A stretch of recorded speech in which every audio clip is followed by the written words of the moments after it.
idol K-pop có phẫu thuật thẩm mỹ hay không? Chào các bạn, lại là Tôn đây.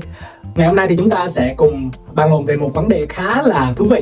Bởi vì tất cả các bạn khi mà biết đến Hàn Quốc thì tôi nghĩ là mọi người đều quan tâm đến vấn đề mà phẫu thuật thẩm mỹ, đúng không nào? Một trong những vấn đề rất là nóng hổi khi mà người Việt Nam tìm hiểu về Hàn Quốc bên cạnh những cái khía cạnh khác như là K-pop, K-drama. Và phẫu thuật thẩm mỹ là một trong những cái điều tất yếu đối với người Hàn rồi. Trước tiên tôi xin khẳng định một điều là hầu hết các idol K-pop đều sẽ trải qua phẫu thuật thẩm mỹ. Trước kia thì tôi có làm trong một cái công ty mà marketing cho các bệnh viện thẩm mỹ ở Hàn. Thì trong quá trình làm việc khoảng 4 tháng thì tôi cũng tiếp xúc rất là nhiều cái bệnh viện phẫu thuật thẩm mỹ, cũng như là đi gặp các anh chị ở những cái viện thẩm mỹ khác. Thì trong khoảng thời gian đó tôi nhớ là khoảng đâu năm 2018 như vậy. Thì tại cái thời điểm đó thì K-pop trước cái giai đoạn Covid vẫn đang rất là thịnh hành. Và khi mà tôi đến một cái viện nọ rất là lớn luôn mọi người, tôi nói là nó phải tầm mười mấy tầng, 20 tầng đó. Thì khi mà tôi lên cái tầng trên cùng để mà gặp nhân viên người Việt của viện, mà họ cũng giới thiệu về các dịch vụ của bên họ, để mà nếu mà mình có nhu cầu dẫn khách thì mình sẽ giới thiệu đến họ và được chia hoa hồng kiểu như vậy đó các bạn. Thì đến một cái khuôn viên rất là lớn, cái phòng trưng bày, thì ở đó có rất là nhiều album, và tôi không biết phải dùng từ gì, album và những vật phẩm mà các bạn có thể mua ở những cái concert, ví dụ như là lightstick này, hay là những cái móc khóa này, rồi sổ các kiểu chẳng hạn. Thì tất cả những cái sản phẩm như này, nhưng mà chủ yếu vẫn là album các bạn nhé.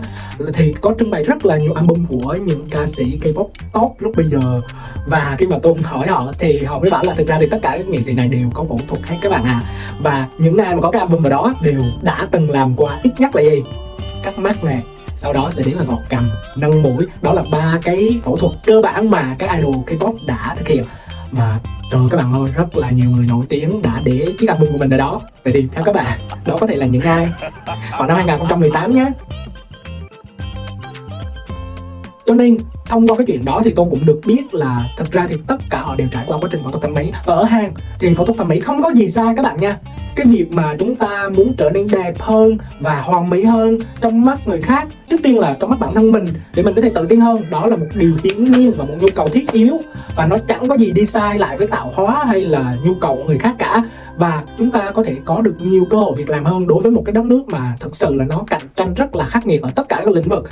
Và nếu như các bạn có một gương mặt ưa nhìn, một cái ngoại hình thu hút, thì các bạn càng có nhiều cái cơ hội hơn. Và đó là lý do vì sao mà các idol thì thậm chí trước khi ra mắt, hoặc cũng có thể là sau khi ra mắt, tùy vào nhu cầu của một công ty, thì họ có thể thực hiện những cái phẫu thuật thẩm mỹ để họ có được ngoại hình bắt mắt hơn. Và tôi nghĩ là không cần nói thì rất nhiều bạn K-pop fan cũng biết là idol của mình có phẫu thuật hay không, đúng không ạ? Mặc dù họ có nói rằng họ bị chấn thương, hay là họ bị tai nạn, hay là họ bị thế này thế kia, và hoặc là họ giảm cân cho nên là ngoại hình thay đổi, nhưng thực chất là hầu hết đều như vậy. Tất nhiên cũng có những trường hợp đặc biệt nha các bạn, nhưng mà rất nhiều idol đã chọn đến giải pháp phẫu thuật thẩm mỹ để họ có thể có được một ngoại hình long lanh hơn.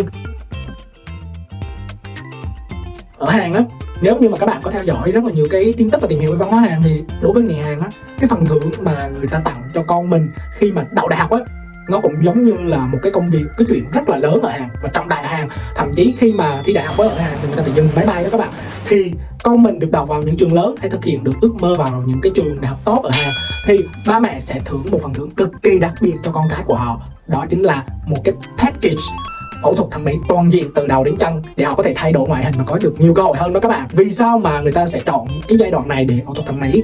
Đó là tại vì khi mà các bạn đang trong quá trình học cấp 3 thì các bạn người Hàn sẽ thi đại học. Thì khi các bạn có kết quả đậu cho đến khi mà các bạn nhập học ở các trường đại học khoảng thời gian khá là dài, khoảng vài tháng, thậm chí là có những bạn thi sau thì có nhiều thời gian hơn.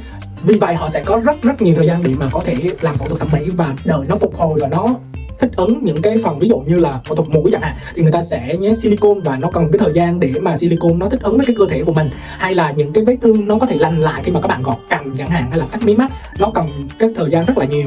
Và trong khoảng thời gian đó các bạn cũng không thể hoạt động nhiều, nên đó là khoảng thời gian thích hợp nhất để mà họ có thể bình phục. Thì cũng tương tự với các idol K-pop, khi mà họ dừng hoạt động khoảng thời gian dài và đột nhiên các bạn thấy cái ngoại hình của họ có vẻ lạ, thì các bạn cũng có thể ngầm phần nào đoán được là họ có phẫu thuật thẩm mỹ hay không, đúng không nào?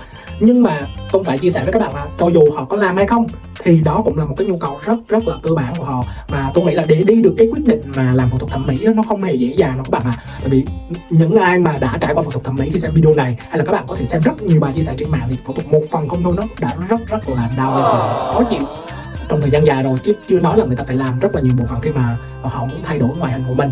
Cho nên đây là một chủ đề mà tôi nghĩ rất hấp dẫn, idol K-pop có cộng đồng thẩm mỹ hay không. Và nếu như các bạn có tò mò vấn đề khác về thực tập sinh, về idol thì đừng ngần ngại, hãy comment ngay cho tôi biết nhé. Và đừng quên hãy ấn follow like video này và share nó với bạn bè của mình để cùng chia sẻ, cùng bàn luận thêm và cùng thực hiện ước mơ trở thành thực tập sinh idol tại Hàn Quốc các bạn nhé. Còn bây giờ xin chào và hẹn gặp lại các bạn trong những video lần sau.